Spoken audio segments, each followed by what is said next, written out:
بسم الله الرحمن الرحيم. احنا النهارده في مصنع مكرونة الأصيل، المصنع الخير اللي بيقوم فعلا بالواجب لأهل السنبلاوين والمحافظات المختلفة.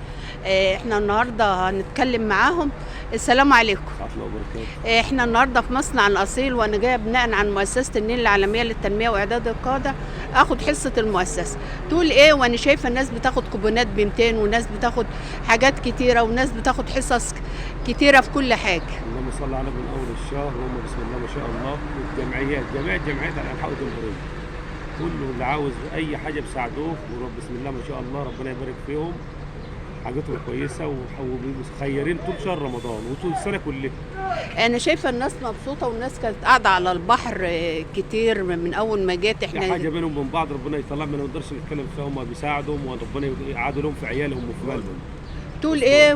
والمؤسسه صنعت إيه؟ يعني المصنع من امتى وبقاله كام سنه وقايم على الخير؟ 35 سنه بالظبط. يعني 35 سنه قايم على الخير في السنبلاوين. 35 سنه. تقول ايه حضرتك؟ والسنبلاوين بقت بلد رائده فعلا في الانتاج، وبتنتج المكرونه والدقيق. لولا هو على المركز مشغل شبابها وشغل ناسها وشيوخها وناس كبيره. ساعد ناس كتير. وهو انا اول ما كلمته في التليفون يوم الخميس قال لي تعالي خدي حصتك والكلام ده كله. ربنا يكتر خير. ازيك يا حاج؟ تقولي ايه النهارده وانت جايه النهارده بتدعمي مصنع الاصيل، ان فعلا حاجه موجوده بلدك زي السنبلاوين عامله فعاليه وشغلها حلو، والناس فيها فعلا طيبين مقائمين عليه. يا رب يزيدهم من نعيم الله، لان شغلهم حلو بمرض الله، وربنا يزيدهم يا رب. احنا بنشوف اسم الاصيل ده بقى جوده وعلامه. أيوة.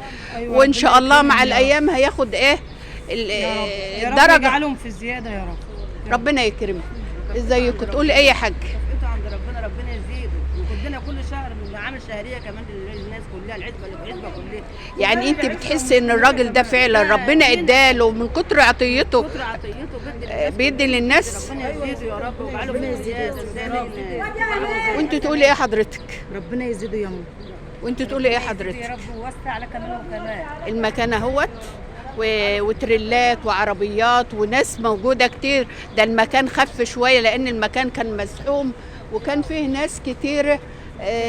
احنا شفنا الناس كل قال كلمه حلوه، وفعلا الاسم اسم اصيل، واسم الاصيل هو اختاره فعلا لان الانسان فعلا بيدل مدلول الاسم على مدلول الانسان نفسه، على صاحبه. تحب تقول ايه واحنا النهارده في العشرة الاخرة من رمضان؟ انت تقول ايه يا عمر؟ واحده جايه لي. حد عايز يقول حاجه يا جماعه؟ ربنا يوسع عليه، ربنا يوسع عليه. احنا في ال10 ايام الاخرى والدعوه مقبوله لباب السماء. وسع عليك يا حاج سيد، ويرزقك برزق الناس كلها. وحد فيكم يقول حاجه؟ تحب تقول حاجه يا استاذ؟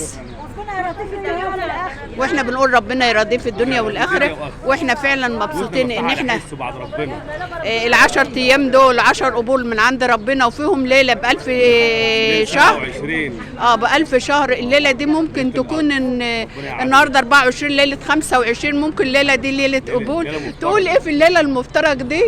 والناس فعلا مبسوطه. ويجعلهم من حظهم ونصيبهم اللي هو يعملوا معانا. ربنا يبارك فيك.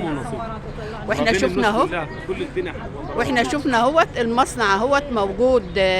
الحته دي اسمها ايه في السنبلاوين؟ في حي البستان. في حي البستان. واكيد احنا شايفين الناس بتتدفق لان هم من الصبح بيدوا فربنا يديهم يا رب. سعدت بحضراتكم من خلال برنامجنا صوت الحياه. بنقول ان دي لمسه من بلد جميله، ان هي فعلا تقوم باهلها. ولو كل بلد في البلاد ديت فيها حاجه زي دي وقامت باهلها، بتهيألي ما عادش هيبقى في حاجه. حد بيتهيألي ما عادش بيتقيم. وهو ده الخير اللي احنا عايزين نقوله، الحسنه المداريه، الحسنه اللي ربنا بيديها للانسان عشان الانسان يديها لغيره. 22 سنه ما عمرهم ما شفتهم ردوا حاجه. تحب تقول ايه بقى عن صاحب المصنع بالذات؟ الراجل فعلا اللي بيثبت كل شويه انه بجدارة اب واخ وعزيز وغالي، وربنا يبارك فيه. ربنا يبارك فيه. حتى طلبنا منه حرفات ايدين. وده تحقيق صحفي وتحقيق في عياله وفي ماله يا رب. وده تحقيق صحفي وتحقيق ربنا يكرمنا. وبنقول فعلا قدام عيالنا قدام اهالينا وناسنا. الخير فينا وفي اهالينا ليوم الدين. سعدت بيك وبحضرتك وسعدت بالناس اللي إحنا سعدنا موجوده. بسيادتك والله. ومن خلال برنامجي بقول تحيه لصاحب المصنع الاصيل، المصنع اللي فعلا السيد الصياد، اللي فعلا بنقول ان مصر فيها ناس ولاده، مصر فعلا ام الدنيا، مصر كل يوم فيها الجديد والعديد. والنهارده لمسه عطاء من صاحب المصنع لاهالي البلد، اهالي البلد اللي حبوه واللي فعلا بيحسوا ان فعلا هو اداهم وهو بيديهم. سعدت بحضرتك وانا متشكره ويبقى يوم العطاء ده موجود في كل مراكز الدقهليه يا رب، يبقى يوم عطاء لاهل البلد وللبلد ولصاحب المكان. سعدت بحضرتك، أنا أسعد بيك. ربنا يبارك فيك. حضرتك